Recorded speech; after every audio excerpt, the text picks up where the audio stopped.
All right, back on the record in the Gellner case. Ms. Gellner? I have a few more questions for Charles Gellner. Can I please call him back to the stand? You have any objection to that? No. All right. Sir, do you want to go ahead and take a stand again? Thank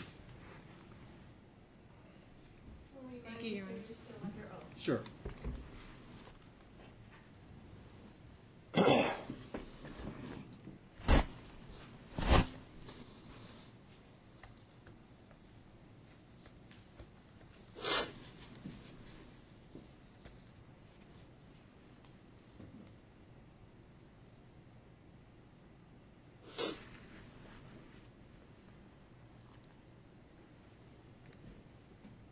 After our divorce hearing started, our original divorce in 2010, after I left, is that when you started putting in for transfers?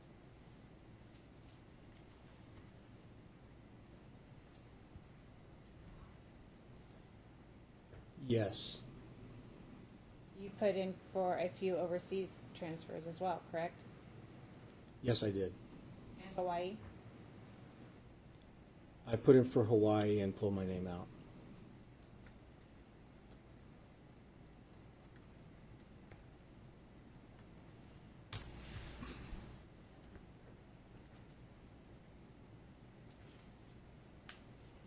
So it has been your intent to move from Vegas? I would like to promote, and opportunities seem to be. So it is your mission to leave Las Vegas. I would like to promote to get my high 3 before I retire.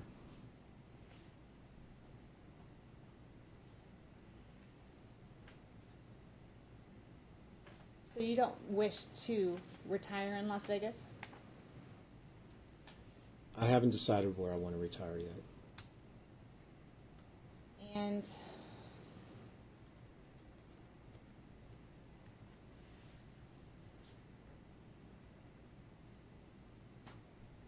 while we were going through our divorce proceedings, did you take my Toyota Highlander back from me? That was my car. Yes. At the time, we were both legally married, correct? Your Honor, I'm going to object to this. I think it's irrelevant to I'm going to sustain it. Back when apparently this would have been back on September 12th, 2012, when you retained Mr. Roy, because I queried about the car issues because it was brought up in there. Yes, sir. And it was clearly put on the record that that's not going to be an issue anymore. The car stuff. You recall that? I thought it was postponed to here, to now. Because he has not met his original obligation to purchase a vehicle for me. Give me 1 second and look at my other stuff.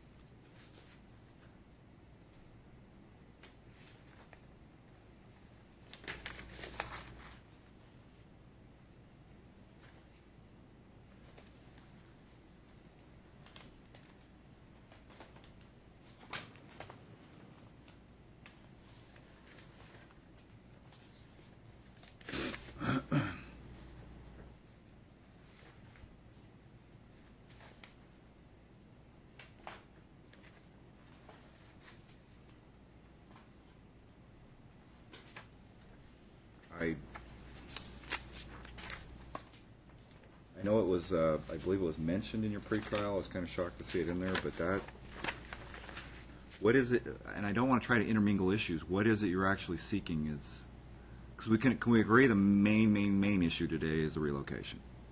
Yes, Your Honor. So what is it you're actually asking for as far as anything related to a car? Because again, my memory is Mr. Roy on your behalf said car issues aren't an issue. Car issues are what? I'm sorry? Not going to be an issue in the case. There discussion about the sale of a Honda, et cetera, vehicle stuff. Right, they were not in the motion and the counter motion. Right. But I kind of remember him specifically because I remember, Yeah. unfortunately, I have this sick memory of all my cases. I remember actually having the discussion, Mr. Roy, we're not, car issue stuff is no longer a problem. We're not done with the car issues. Mr. Roy said that. Yes, with you by his side. Yes, Your Honor. That In September. That day was. So when I have your representative saying the automobile is no longer an issue or not going to be an issue for us, then I take that as you're not proceeding with it.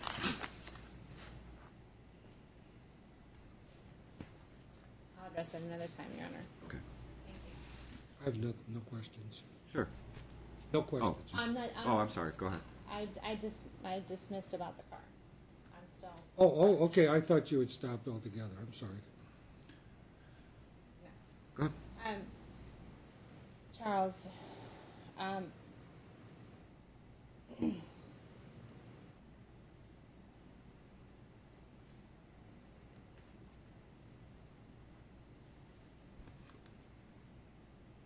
I been a good mother to our children?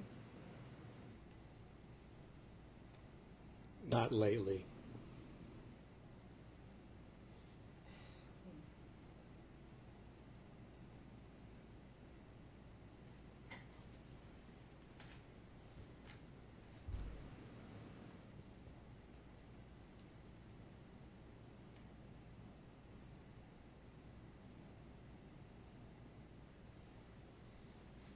Have I always put the girls' schooling and extracurricular activities first and foremost? First and foremost? Before this moving business came up, yes. Now, no. You're putting yourself first.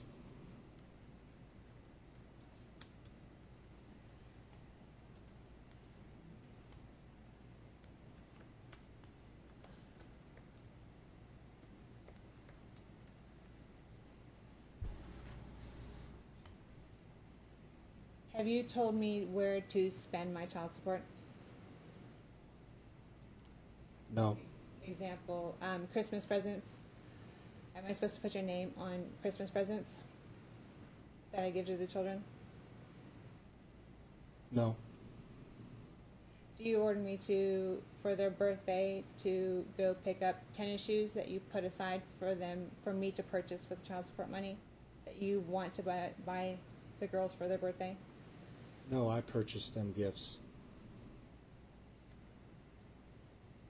And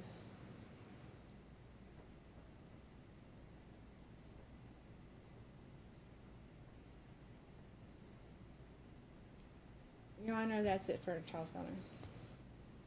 I have no questions. Okay, sir, you can go ahead and step back down. Your Honor, I would like to ask, how do I go about calling Ms. Gellner? myself to the stand? Oh.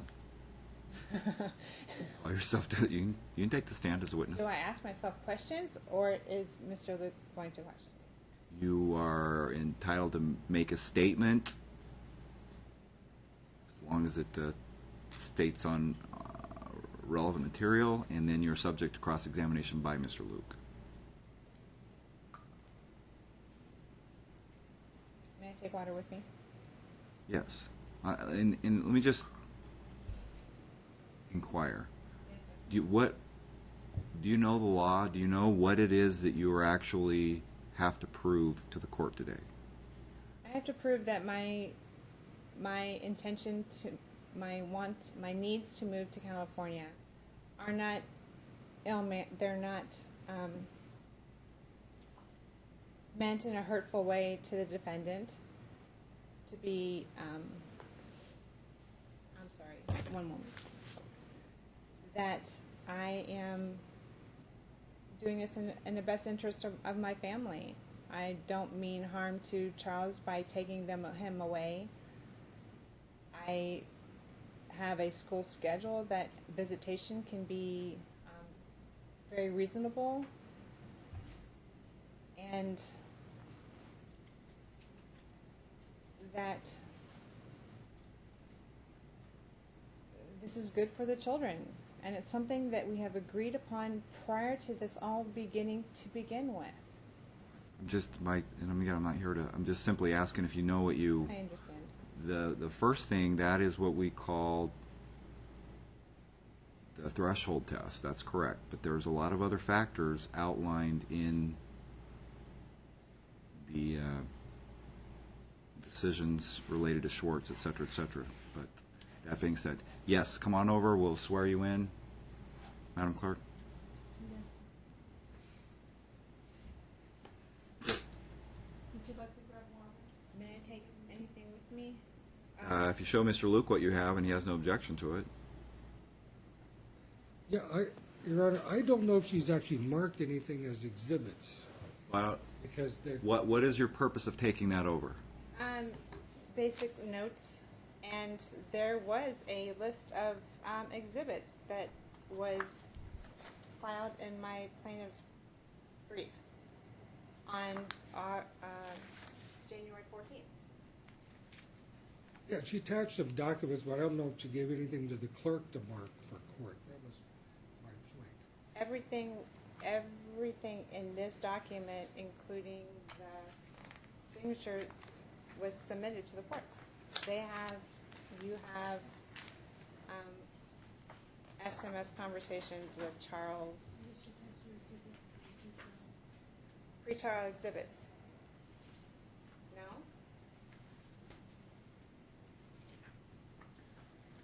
Okay, we're back to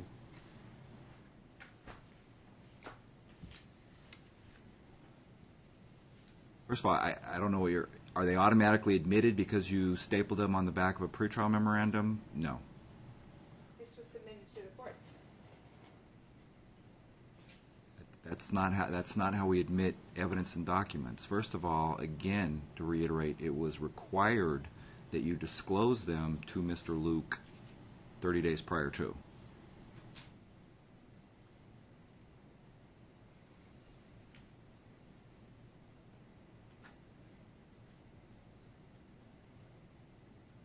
I'll be honest. I read the pretrial memos. I don't look at exhibits. I can't until they're properly admitted. It was my misunderstanding. I thought I had to No, we're turn in the exhibits. So, yes, I would like to call myself to the stand. again. If you're going to take those up there, you have to. Do you have an objection? Well, If you do, that's fine. yeah, I do have an All right. objection, taking stuff up that may not be admissible and has not been marked, and then commenting on them for trial purposes.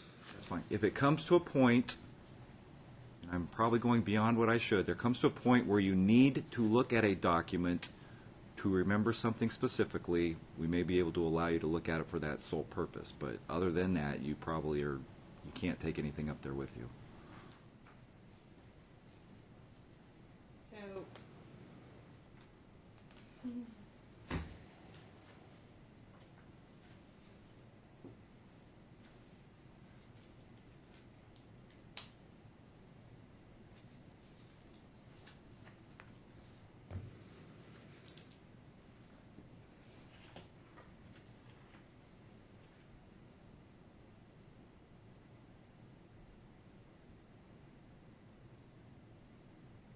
Ready? I apologize, Your Honor, for representing myself, and appreciate your patience with me this morning. As far as me being on a stand, basically anything I've already said. I can't, you have,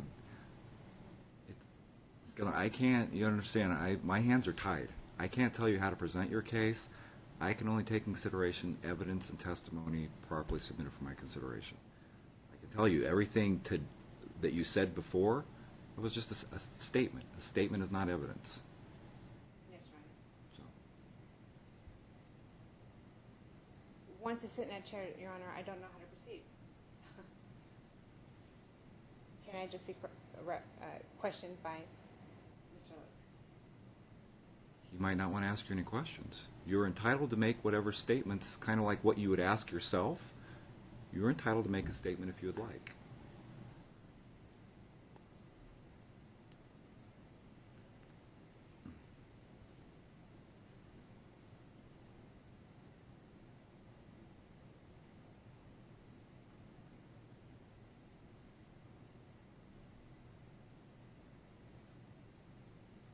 this time, Your Honor, I have nothing further.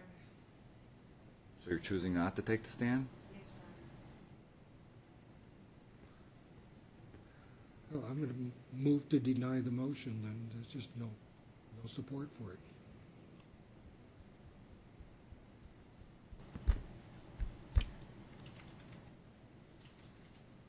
You understand that I likely have to grant that. I mean, I have nothing as far as evidence submitted. In fact, I guess, I mean, I'll give my explanation. I mean, other than any of the Schwartz factors themselves, I have nothing of evidence. I have your cross-examination of the school teacher. I have your cross-examination of your ex-husband. But to be very candid, none of that testimony elicited has anything to do with the Schwartz factors. So since you've rested, and what I have to take into consideration, I can't even find you've met the threshold test. I understand. It's unfortunate. So I guess I am going to go ahead and grant the defendant's motion to deny the relocation at this time. And then we'll withdraw the motion for change of custody at this time Okay. without prejudice. We'd ask that the motion, the denial of her motion to relocate be done with prejudice, so that if she files something again in the future, it'll have to be based on events that have transformed or things that have been taking place since this time forward. Yeah. Let me take under consideration whether I'm going to do it with prejudice or without prejudice. I want to look at a few things prior to, but I am going to grant the motion regardless. Okay. Was there anything else I had to take under consideration? Okay. All right. Thank you. As far as child support or anything else that was on. As far as child support, I mean, as far as any modification, again, first of all, there's nothing. I have nothing submitted for today's purposes. I know there was an allegation regarding possibly a few missed payments. I mean, I've got no evidence for today's purposes. The child support I will deny clearly without prejudice. That being said, your request to modify the current support, your decree was entered in November of 2010. He was employed at the same place. Is that correct? So we have two ways for me to review child support. That would be change of circumstances, meaning, he's earning 20% more, or we're at the 3-year review where you get an automatic right to review child support. I don't have either of those first levels to even get into it. So for his stopping payment in August since he started these proceedings, he has made 3 payments: November, December, and January. Prior to that, he has stopped payments. For September and October, when the September 12th hearing was, Ms. Gillian, all I can say is and we gave you a break, when you rest your case, I have nothing to base it on. And again, I don't think Mr. Luke would, that I've denied without prejudice. And you can talk to someone about what that means. And I would submit Mr. Luke, if he does owe, maybe he can come to some sort of arrangements for whatever. I'm just throwing that out there. But for today's purposes, I don't have anything that I can base any decisions on. All right. Thank you. Have a good day.